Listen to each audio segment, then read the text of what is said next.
નમસ્કાર મિત્રો, સ્વાગત છે તમારું અમારી યુટ્યુબ ચેનલમાં। તો મિત્રો, ઇન્ડિયન પોસ્ટ એટલે કે ભારતીય ટપાલ વિભાગ દ્વારા ગુજરાત રાજ્ય માટે ડ્રાઈવરની પોસ્ટ પર ભરતી જાહેર કરવામાં આવી છે। તો આ ભરતીમાં અરજી ફોર્મ કેવી રીતે ભરી શકાય તેના વિશે આજના વિડીયોમાં ચર્ચા કરી લઈએ।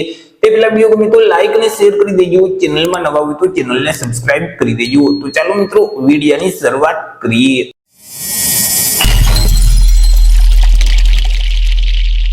તો મિત્રો, આ જે અરજી ફોર્મની કોપી છે તે તમે જે ઇન્ડિયન પોસ્ટની ઓફિશિયલ વેબસાઇટ છે તેના ઉપરથી ડાઉનલોડ કરી શકશો। ફોર્મને ડાઉનલોડ કરી તેની પ્રિન્ટ કાઢી અને તેમાં તમામ વ્યવસ્થિત વિગત છે તે ભરવાની રહેશે।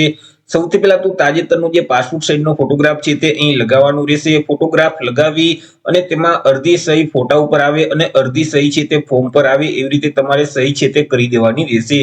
ત્યાર પછી અહીં મિત્રો વિગત છે તે ભરવાની રહેશે। તેમાં મિત્રો ધોરણ 10 માની જે માર્કશીટ છે તેમાં જેવી રીતે નામ છે એવી જ રીતે આખું નામ અહીં તમારે લખવાનું રહેશે અને કેપિટલ લેટરમાં તમારે ફોર્મ છે તે ભરવાનું રહેશે। કેપિટલ લેટરમાં નામ તમારે લખવાનું રહેશે।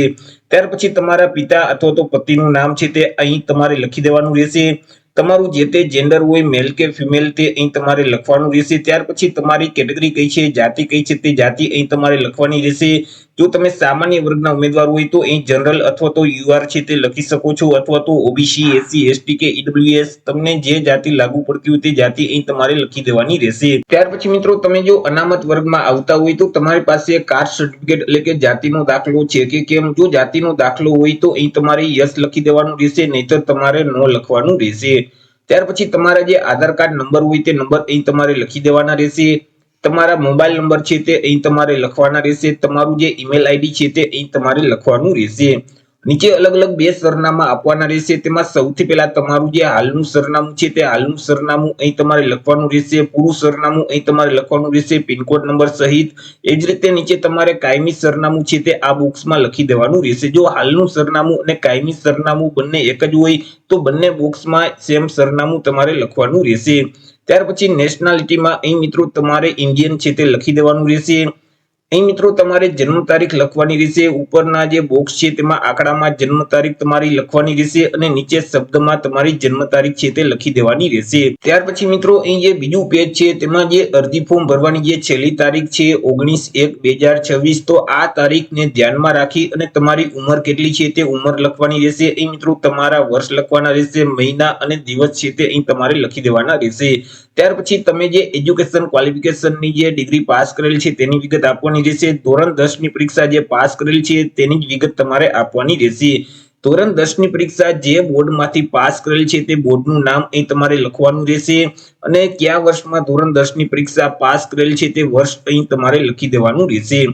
ત્યાર પછી તમે માજી સૈનિક છો કે કેમ, જો માજી સૈનિક હોય તો અહીં 14 નંબરની ડિટેલ છે તે તમારે ભરવાની રહેશે, નહીતર તમારે તે બ્લેન્ક છોડી દેવાની રહેશે।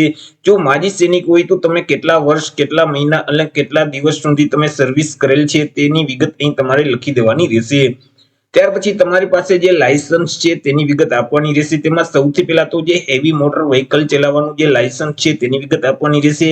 જેમ કે લાયસન્સના જે નંબર છે તે નંબર અહીં તમારે લખવાના રહેશે। લાયસન્સ છે તે કયા આરટીઓ દ્વારા આપવામાં આવેલું છે તેનું નામ અહીં તમારે લખી દેવાનું રહેશે। લાયસન્સની ઇસ્યુ તારીખ અહીં લખવાની રહેશે અને કઈ તારીખ સુધીનું લાયસન્સ છે તેની વેલિડ તારીખ અહીં તમારે લખવાની રહેશે।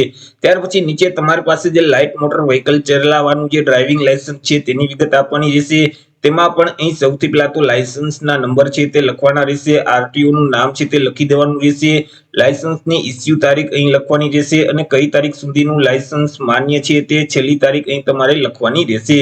ત્યાર પછી તમારી પાસે જે ડ્રાઇવિંગ ચલાવવાનો જે અનુભવ છે તેની વિગત આપવાની રહેશે। તેમાં સૌથી પહેલા તો જે હેવી મોટર વ્હીકલ ચલાવવાનો જે અનુભવ છે તેની વિગત આપવાની રહેશે। તેમાં મિત્રો કઈ તારીખથી કઈ તારીખ સુધી તમે ડ્રાઇવિંગ કરેલ છે તે બંને તારીખ અહીં લખવાની રહેશે। કઈ સંસ્થામાં તમે ડ્રાઇવિંગ કરેલ છે તે સંસ્થાનું નામ અહીં તમારે લખવાનું રહેશે। નીચે મિત્રો જે લાઇટ મોટર વ્હીકલ ચલાવવાનો તમારી પાસે જે અનુભવ છે તેની વિગત આપવાની રહેશે। તેમાં પણ કઈ તારીખથી કઈ તારીખ સુધીમાં તમે ડ્રાઇવિંગ કરેલ છે તેની વિગત અહીં તે બંને તારીખ લખી દેવાની રહેશે અને સંસ્થાનું નામ છે તે અહીં તમારે લખવાનું રહેશે। ત્યાર પછી તમે જો હોમગાર્ડની સર્વિસ કરેલ હોય તો કઈ તારીખથી કઈ તારીખ સુધીમાં તમે સર્વિસ કરેલ છે તેની વિગત આપવાની રહેશે, બંને તારીખ લખી દેવાની રહેશે। ત્યાર પછી મિત્રો તમે સામાન્ય વર્ગ, ઓબીસી અથવા તો ઈડબ્લ્યુએસ કેટેગરીના જો પુરુષ ઉમેદવાર હશો તો તમારે 100 રૂપિયા અરજી ફી છે તે ભરવાની રહેશે। હવે આ જે 100 રૂપિયા અરજી ફી છે તે કોમ્પ્યુટરની સુવિધા ધરાવતી કોઈ પણ પોસ્ટ ઓફિસમાં જઈ અને તમારે ભરવાની રહેશે। તમે અરજી ફી ભરશો એટલે પોસ્ટ ઓફિસ દ્વારા તમને અલગ અલગ 2 રિસિપ્ટ છે તે આપવામાં આવશે। તેમાં એક રિસિપ્ટની કોપી છે તે અહીં તમારે ફોર્મમાં લગાવવાની રહેશે, ચોંટાડવાની રહેશે અને તમે કેટલા રૂપિયા અરજી ફી ભરેલ છે તે રકમ રૂપિયા અહીં તમારે લખવાના રહેશે। ત્યાર પછી કઈ પોસ્ટ ઓફિસમાંથી તમે અરજી ફી ભરેલ છે તે પોસ્ટ ઓફિસનું નામ અહીં તમારે લખવાનું રહેશે। તમને જે રિસિપ્ટ આપવામાં આવેલી છે તેમના નંબર અહીં તમારે લખી દેવાના રહેશે અને કઈ તારીખે તમે અરજી ફી ભરેલ છે તે તારીખ અહીં તમારે ફોર્મમાં લખવાની રહેશે। અહીં મિત્રો તમને જે 2 કોપી આપવામાં આવે તેમાંથી એક કોપી અહીં તમારે ફોર્મમાં ચોંટાડવાની રહેશે। ત્યાર પછી મિત્રો ત્રીજા પેજમાં તમે કોઈ પણ ઇન્ફોર્મેશન જો વધારાની આપવા માંગતા હોય, કોઈ પણ વધારાની માહિતી આપવા માંગતા હોય તો અહીં તમે તે લખી શકો છો। ત્યાર પછી અરજી ફોર્મમાં તમે કેટલા ડોક્યુમેન્ટ જોડો છો તેની વિગત આપવાની રહેશે। હવે અરજી ફોર્મની સાથે તમે જેટલા ડોક્યુમેન્ટ જોડો છો તેમાં મિત્રો તમારે સ્વપ્રમાણિત નકલ જ જોડવાની રહેશે, એટલે કે જે તમે ઝેરોક્ષ કોપી જોડો છો તેમાં પોતાની સહી એટલે કે તમારે તમારી સહી કરીને જ તમારે અરજી ફોર્મની સાથે તે ડોક્યુમેન્ટ જોડવાનું રહેશે। હવે તમે જેટલા ડોક્યુમેન્ટ જોડો છો તેનું નામ છે તે અહીં તમારે લખવાનું રહેશે, જેમ કે ધોરણ 10 ની માર્કશીટ છે, ત્યાર પછી શાળા છોડ્યાનું પ્રમાણપત્ર છે, આધાર કાર્ડની નકલ છે, તમે જો અનામત વર્ગમાં આવતા હોય તો જાતિનો દાખલો છે, એસસીબીસી કેટેગરીમાં આવતા હોય તો નોન ક્રિમિનલ સર્ટિફિકેટ છે, ડ્રાઇવિંગ લાયસન્સની કોપી છે, ત્યાર પછી મિત્રો તમે જે ડ્રાઇવિંગ કરેલ છે તેના અનુભવનું પ્રમાણપત્ર છે, તમે જેટલા ડોક્યુમેન્ટ એટેચ કરવા માંગતા હોય તેનું નામ અહીં તમારે લખી દેવાનું રહેશે। નીચે તમને એક બાહેંધરી એટલે કે ડિક્લેરેશન જોવા મળશે, તેમાં મિત્રો અહીં તમારે તમારું નામ છે તે આખું નામ અહીં તમારે લખવાનું રહેશે। ત્યાર પછી અહીં તમારે તમારી સિગ્નેચર એટલે કે સહી છે તે કરી દેવાની રહેશે। અહીં તમે જે તારીખે અરજી ફોર્મ ભરો છો તે તારીખ અહીં લખી દેવાની રહેશે। તમારા ગામનું નામ અથવા તો શહેરનું નામ છે તે અહીં તમારે લખવાનું રહેશે। ત્યાર પછી તમે જો ઈડબ્લ્યુએસ છે, એસસી છે, એસટી છે અથવા તો ઓબીસી કેટેગરીમાં આવતા હોય તો અહીં નીચેનું ફોર્મ છે તે ભરવાનું રહેશે, પરંતુ તમે યુઆર એટલે કે સામાન્ય વર્ગના ઉમેદવાર હશો તો અહીં મિત્રો નીચેની માહિતી છે તે તમારે નથી ભરવાની। અહીં તમારે તમારું નામ છે તે લખી દેવાનું રહેશે। અહીં પણ જે તારીખે અરજી ફોર્મ ભરતા હોય તે તારીખ લખવાની રહેશે, તમારા ગામનું નામ અથવા તો શહેરનું નામ લખી અને અહીં તમારે તમારી સિગ્નેચર છે તે કરી દેવાની રહેશે। આ વ્યવસ્થિત ફોર્મ ભરી તેની સાથે તમામ ડોક્યુમેન્ટ એટેચ કરી અને તમારે સ્પીડ પોસ્ટ અથવા તો રજિસ્ટર પોસ્ટના માધ્યમથી અરજી ફોર્મ છે તે મોકલવાનું રહેશે। અરજી ફોર્મ કઈ જગ્યાએ મોકલવાનું રહેશે તો કે મિત્રો અહીં જે ગુજરાત સર્કલ અમદાવાદ ખાતે તમારે અરજી ફોર્મ છે તે મોકલવાનું રહેશે। અહીં સરનામું આપેલ છે senior manager, mail motor service, CPO compound, સિલાપાસ રોડ, મિર્જાપુર, અમદાવાદ 380001।